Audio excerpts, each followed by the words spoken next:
Differentiation करते हैं। अब बात आपको लग रही होगी डिफरेंशिएशन तो काफी बड़ी चीज है, आपको इसके लिए बहुत कुछ सीखना नहीं है। डिफरेंशिएशन, अवकलन विधि। तो देखिए अवकलन तो निश्चित रूप से आप पढ़े नहीं होंगे, तो अभी आप इतना ही जानिए कि एक्स स्क्वायर का क्या होता है, ये 2x हो जाता है, यक्ष का आपका 1 होता है, और अगर कोई कांस्टेंट टर्म है, कांस्टेंट टर्म या अचर राशि, तो इसका क्या होता है, 0 होता है। माना कि इसका फार्मूला होता है, आपको फार्मूला जानने की जरूरत नहीं है, आपको सिर्फ इतने से ही काम चल जाएगा। इसका अर्थ होता है कि कोएफिशिएंट एक घट जाता है, डी dx x पर। तो आपको ये नहीं समझना है कि बहुत ज्यादा, अब इसको समझिए कैसे करना है। क्या करेंगे, मैंने आपसे कहा बहुत आसान तरीके से। क्यों बताया जा रहा है, क्योंकि सबका परफेक्ट स्क्वायर नहीं बन पाता है। कभी कभी परफेक्ट स्क्वायर बनाना आपके लिए मुश्किल बन जाता है, थोड़ा सा मेहनत लगती है, उसीलिए मैं आपसे बताने की कोशिश कर रहा हूं। इस पर और भी एग्जाम्पल मैं लूंगा, लेकिन पहले इस पर बात कर लें। तो ये बताइए, जैसे ये है आपका, अगर इसका हमने कहा डिफरेंशिएशन करोगे, डिफरेंशिएशन को डी से दिखा दो, तो एक्स स्क्वायर का कितना हो जाएगा, 2x। 2x, तो x का 1 मैंने बताया, ये 2 हो जाएगा, और 3 का क्या हो गया, 0। एक्स स्क्वायर 2x के बराबर होता है, x 1 के बराबर, और कोई कांस्टेंट टर्म है, कांस्टेंट मतलब k है, 3 है, 2 है, 4 है, 5 है, तो उसका डिफरेंशियल कोएफिशिएंट 0 होता है। तो d बराबर 2x प्लस 2, इसी को इंटरमीडिएट में जाकर के मैक्सिमा मिनिमा करके एक चैप्टर बनता है, जिसको अभी आपको जरूरत नहीं है, आपको साधारण सी बात चाहिए, उसको मैं आपको बता रहा हूं। d बराबर 2x प्लस 2 के, तो हम करेंगे क्या, यहां से let d equal to 0, let d equal to 0। जैसे ही d इक्वल टू 0 करोगे तो ये हो जाएगा 2x प्लस 2 बराबर 0, तो x बराबर किसके हो जाएगा, -1। अर्थात इसका जो मान होगा, एक तो आपको ये पता है कि यहां x स्क्वायर ये आपका ग्रेटर देन किसके है, 0, अर्थात इसकी वैल्यू क्या निकलेगी, न्यूनतम निकलेगी, अधिकतम निकलेगी नहीं, जो आपको मैंने कॉन्सेप्ट बता दिया। अब यहां से आपको जो मिनिमम वैल्यू निकलेगी, मिनिमम वैल्यू आप इसमें रख दीजिए, x बराबर -1, तो -1 का स्क्वायर प्लस 2 इंटू -1 प्लस 3, तो 1 -2 प्लस 3, 3 में से 4 2, और अभी आपने क्वेश्चन को लगाया भी है, अभी आपने क्वेश्चन को लगाया भी है कि इसकी न्यूनतम वैल्यू कितनी थी, 2 थी, और किस पर थी, x बराबर -1 पर थी। अब इसको एक तीसरे तरीके से भी आपको बताएंगे, लेकिन उसके पहले आपको एक और क्वेश्चन करा देते हैं। सपोज कीजिए कि एक दूसरा क्वेश्चन ले लेते हैं। क्वेश्चन है कि 7 plus 10x minus 5x square का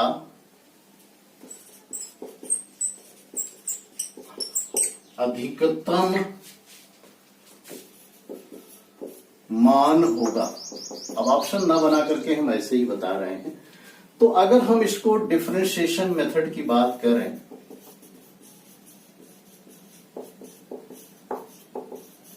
डिफरेंशिएशन मेथड, माना कि आप इसको भी परफेक्ट स्क्वायर बना सकते हो, परफेक्ट स्क्वायर बना सकते हो, लेकिन अगर आप डिफरेंशिएशन को इस्तेमाल करोगे तो आपके लिए बेहतर होगा। तो ये d बराबर क्या होगा, 7 का 0 हो जाएगा, x का 1 अर्थात 10, और x स्क्वायर का मैंने बताया, x स्क्वायर का क्या होता है, 2x होता है, तो माइनस आपका यहां कितना हो जाएगा, 10x। क्या हो जाएगा, 10x के। दूसरे स्टेप में क्या करते हैं, d बराबर 0 कर देते हैं, तो 10 माइनस 10x इक्वल टू 0, तो यहां से x बराबर किसके होगा, 1 के। अब यहां वो बात ध्यान रखना, x स्क्वायर का कोफिशिएंट क्या है, x स्क्वायर का कोफिशिएंट यहां क्या है, निगेटिव है, और अगर एक्स स्क्वायर का कोफिशिएंट नेगेटिव है तो इसकी मैक्सिमम वैल्यू निकलेगी, मिनिमम वैल्यू हम यहां कैलकुलेट नहीं करेंगे। तो आप ये बताइए इसकी मैक्सिमम वैल्यू क्या होगी? मैक्सिमम वैल्यू आप x इक्वल टू 1 यहां रख दो, 7 प्लस 10 माइनस 5 1 स्क्वायर, तो आपको पता है 10 7 17 कितना आ गया 12। तो इसकी मैक्सिमम वैल्यू कितनी आई आपकी 12 आई। कब आई? जब x इक्वल टू 1 के, जब x इक्वल टू 1 के। अब अगर हम इस क्वेश्चन को फार्मूले से करना चाहें तो उसके लिए एक ही सूत्र है, मैक्सिमम और मिनिमम। ये बराबर आपका हो जाएगा c minus B square upon 4।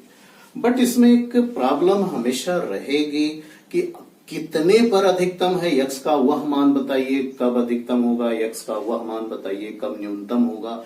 और ये चूंकि दोनों के लिए मैक्सिमम और मिनिमम दोनों के लिए फार्मूला एक ही काम करता है, तो उसके लिए आपको यहां से समझना पड़ेगा, क्योंकि एक्स स्क्वायर का कोफिशिएंट यहां नेगेटिव है। तो मैं आपको पहले इसीलिए सिखाया कि अगर एक्स स्क्वायर का कोफिशिएंट नेगेटिव होगा तो उसका मैक्सिमम मान निकलेगा, मिनिमम मान नहीं निकलेगा। तो कैसे? आप इसको ऐसे भी तो लिख सकते हो, -5x square plus 10x plus 7। अगर हम इसको कंपैरिजन करा दें ax square bx plus c से, कंपैरिजन कर दो, कंपैरिजन विथ, तो आपको पता है यहां से a बराबर किसके आ जाएगा -5 के, b बराबर किसके हो जाएगा 10 के, और c बराबर किसके हो गया 7 के। c बराबर किसके हो गया 7 के। तो चूंकि आपको मैंने बताया कि यहाँ एक्स स्क्वायर का कोफिशिएंट नेगेटिव है, जो क्वेश्चन लगा चुके हो, इसलिए इसकी मैक्सिमम वैल्यू निकलेगी। तो मैक्स वैल्यू आपका सूत्र यही है, c की वैल्यू कितनी है 7, b स्क्वायर, तो b स्क्वायर आप देख रहे हो 10 का स्क्वायर अपॉन 4a। 4a का मतलब आप देख ही रहे हो 4 गुणे ऋण 5, तो आप हो गया 700, 5 और 20 -20, तो माइनस माइनस प्लस, तो 20 पंचे 100 आप देख ही रहे हो। तो ये हो गया 7 धन 5 बराबर किसके हो गया 12 के। बट ये मेथड थोड़ा सा यूजफुल इसलिए कम होता है क्योंकि अगर आपसे ये पूछ लेगा कि इसका अधिकतम मान x के किस मान पर होगा, तो फिर आपको हल करने में परेशानी आएगी। इसलिए हमने दो तरीके जो पहले बताए, एक तो परफेक्ट स्क्वायर, दूसरा डिफरेंशिएशन। सबसे अच्छा तरीका आपके लिए डिफरेंशिएशन माना जाएगा। हाँ, अगर केवल वैल्यू पूछेगा तो आप वैल्यू के लिए आप इसको इस्तेमाल कर सकते हैं। आइए कुछ और प्रैक्टिस करते हैं। अब देखिए क्वेश्चन को, क्वेश्चन नंबर 3 है 7 minus 3p minus 4q square का मान होगा 7 अधिकतम 7 न्यूनतम 14 अधिकतम 14 न्यूनतम। तो जैसा कि आपको पता है कि ये 7 माइनस है, तो इसको आप माइनस तो कर सकते हो, कम करते चले जाओगे, लेकिन अधिकतम इसका क्या हो सकता है 7 ही हो सकता है। मैक्सिमम वैल्यू, मैक्सिमम वैल्यू क्या होगी, maximum value is equal to 7 कब होगी, when 3p minus 4q square is equal to 0, या 3p minus 4q is equal to 0, 3p is equal to 4q, तो p upon q is equal to 4 upon 3 के। हम दो question आपको इसमें देने की कोशिश कर रहे हैं। तो यहां से आपका ये बन गया कि p रेशियो q बराबर 4:3। इट मीन्स जो आपको यहां जानना है कि 7 माइनस 3, ये भी उसी रूप का है जी, k माइनस एक्स स्क्वायर या k प्लस एक्स स्क्वायर, उसी रूप का क्वेश्चन है। तो आपको मैं बार बार कह रहा हूं कि अगर इसका कोफिशिएंट नेगेटिव है तो मैक्सिमम वैल्यू मिलेगी, और अगर इसका कोफिशिएंट पॉजिटिव है तो मिनिमम वैल्यू मिलेगी। तो यहां से मैक्सिमम वैल्यू, तो स्वाभाविक है मैक्सिमम वैल्यू के लिए ये 0 होगा। तो मैक्सिमम वैल्यू क्या मिल गई 7, जो कि आपको यहां दिखाया गया 7 अधिकतम होगी। फिर इसी क्वेश्चन में मैंने अगला क्वेश्चन भी डाल रखा है कि उपरोक्त का मान अधिकतम होगा जबकि P रेशियो Q 3:4 या P बराबर Q या PQ इक्वल टू 9। तो यहां से P रेशियो Q हमारा आपका क्या आ गया 4:3, अर्थात दोनों क्वेश्चनों का आंसर